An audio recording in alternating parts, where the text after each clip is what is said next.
Hey guys, how you doing today? Um, Today I think the big news that I would really like to talk about, because it has the potential to reshape um, the Canadian media landscape. Right? The Toronto Star gets bought by two conservatives who have donated to not only the Conservative Party but to Maxime Bernier, to Doug Ford. Um, they are conservatives through and through. Uh, if you pay attention to this channel, you understand my view of conservatives. I think that they are a dead party, that they have sworn fealty to a dead religious ideology called neoliberalism that is supported exclusively by violence and slavery. And the liberals are not innocent of dabbling in neoliberalism. It does seem that the federal liberals are less willing to blithely and blindly follow the principles of the failed death cult ideology. But the conservatives have certainly doubled down on this absolutely rapacious and repugnant ideology. And so the loss, and it should be considered a loss, the loss of the Toronto Star, which has traditionally been a liberal newspaper, to conservatives, means that there really is no place where actual left wing conversation can happen in news media. The National Post is owned by billionaires. The Globe and Mail is owned by the wealthiest billionaire in the country, David Thompson. So there really isn't a newspaper outside of like Now Magazine in Toronto, which I think now is probably a more credible news source than the Toronto Star, which will be completely gutted. Um, we're just not going to recognize it. It's going to be a completely different institution, and the the reason for this is because of the COVID-19 crisis, neoliberal capitalism is in a death spiral, which, I mean, that's the definition of neoliberal capitalism. It sends the society into a death spiral. It's just that the COVID-19 crisis has accelerated this death spiral, and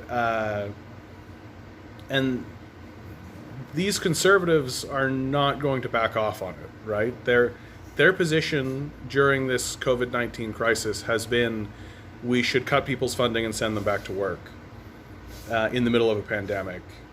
Their position, and you can see this, it's point for point, right? Pallister government, Kenney government, the Ford government, the Andrew Scheer government would have absolutely cut everyone's services, which is an economic disaster, right? You're shrinking the public sector while enriching a small group of billionaires whose taxes you cut, with the complete and total fabricated lie that they'll invest the money back into the society.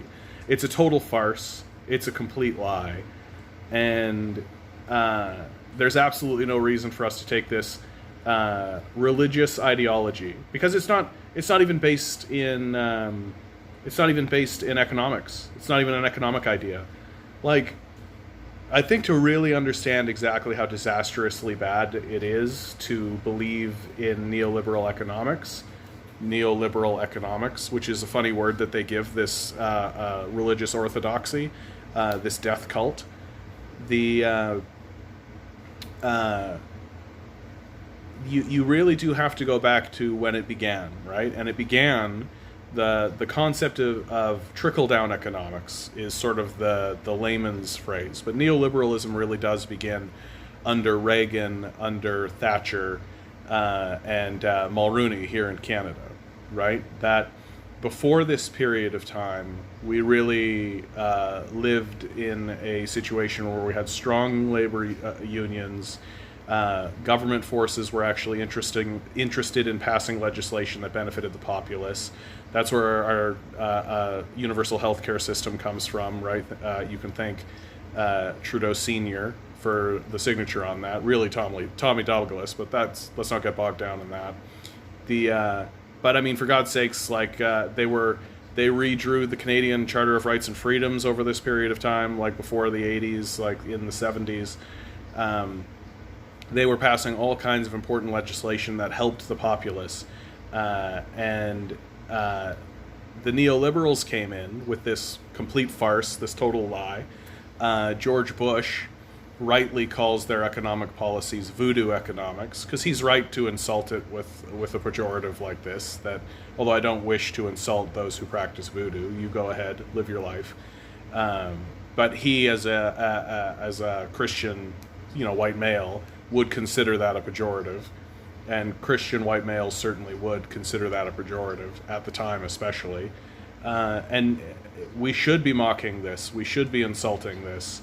Neoliberal economics is this failed idea that if you give all the money to a small group of billionaires, they'll turn around and put the money back into the society. It's a total farce. It's a complete lie.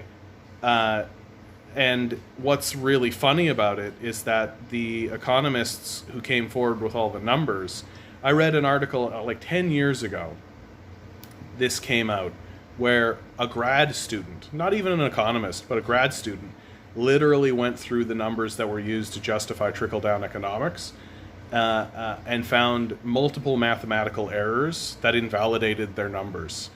And so really, what it is, once you realize that there is no actual economic argument to be made in trickle-down economics, you can just look at it and call it for what it is, which is a transfer of wealth from the poor to the wealthy.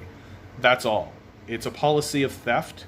It's a way for a handful of plunderers to pillage the society and then run off with the pillage. And if we actually stand up and say, oh, hey, that seems wrong, then, maybe we should improve the society, then they act as though they haven't committed one of the largest thefts in the history of society, and they just say things like, well, how are you going to pay for that? Well, obviously what we're going to do is we're going to take you and put you in jail. That's step one. Then we're going to take all of your assets that you have stolen from the populace. We're going to redistribute it back into the society and exclude you from the public spotlight for the rest of your life. May it be short. That would be my solution for how to deal with these neoliberal hacks. And I'm especially, like, these people are involved in a death cult. It's not an economic system that they're peddling. It's a death cult. They're couching it in the language of a economic system, but it's a religious ideology exclusively. This is why they frame poverty in moral terms, because if poverty can be framed as a moral deficiency, then they can justifiably continue to exclude people from their system. But it's not based on any economic principle. It's based exclusively on moralizing, on a religious ideology, which is all they've ever done and all they care to do. They're economically illiterate, in fact. And the handful of economists they have putting forward this religious ideology, they pay. And it is as simple as that, right?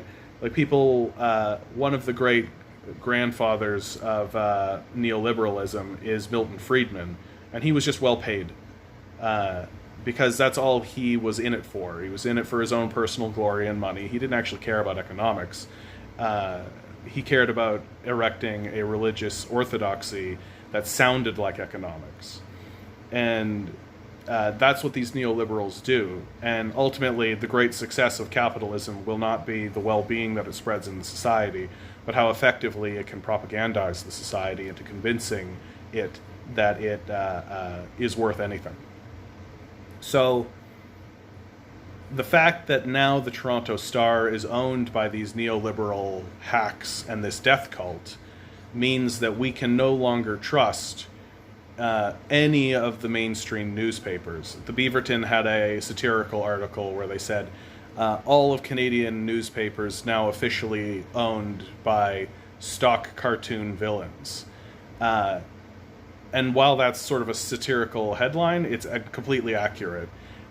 These people will sell your grandmother in order to make money for themselves, as we've seen now with the long-term care crisis that is storming into the news. That we have a literal situation where your grandparents are being put in long-term care facilities that are owned by corporations, and those corporations ensure the absolute misery of your grandparents for profit. They don't care about your grandparents. In fact, I'm to the point now where I'm willing to say that they are enjoying the misery of your grandparents. That's not something that they put out of their mind. That's something that they put as a notch on their belt. Because they are obviously in a death cult. They obviously want to sacrifice lives, and they obviously enjoy doing it.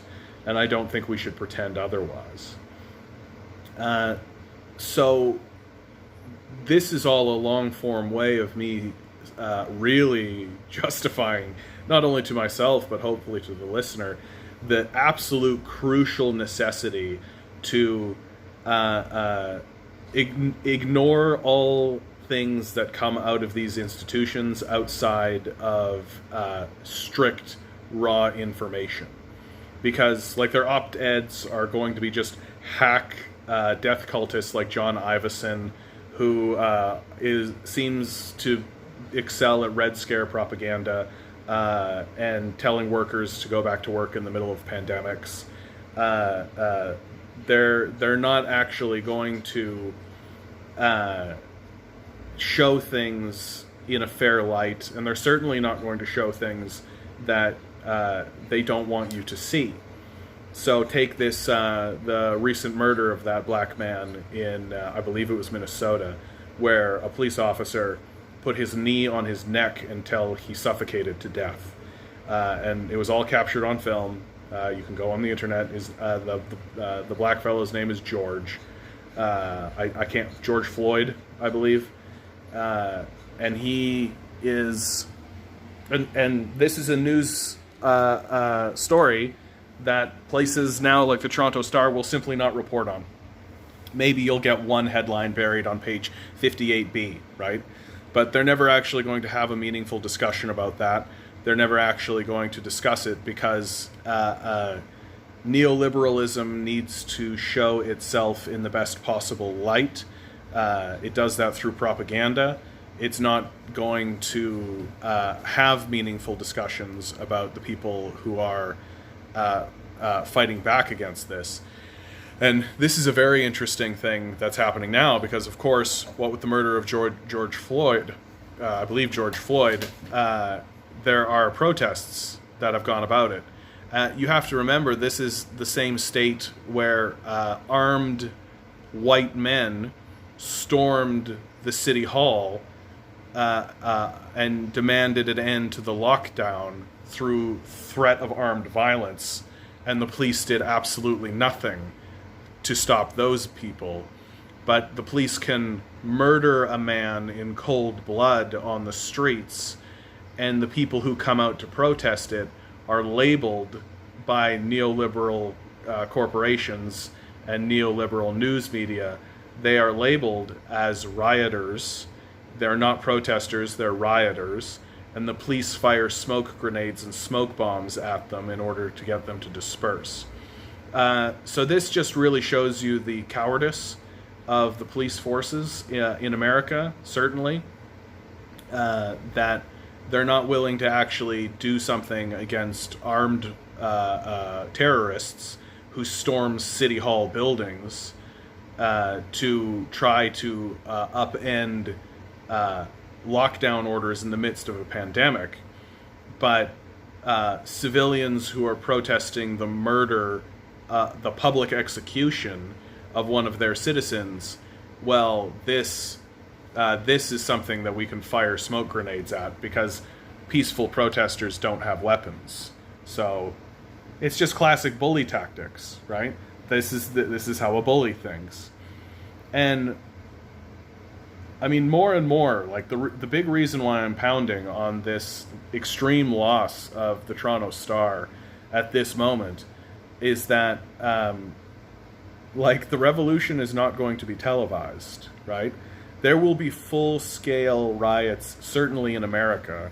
There will be full-scale riots, there will be full-scale protests, there will be full-scale strikes, there will be full-scale political action that is going to be happening in your state, in your province. It's going to be happening, and it will simply not be shown to you.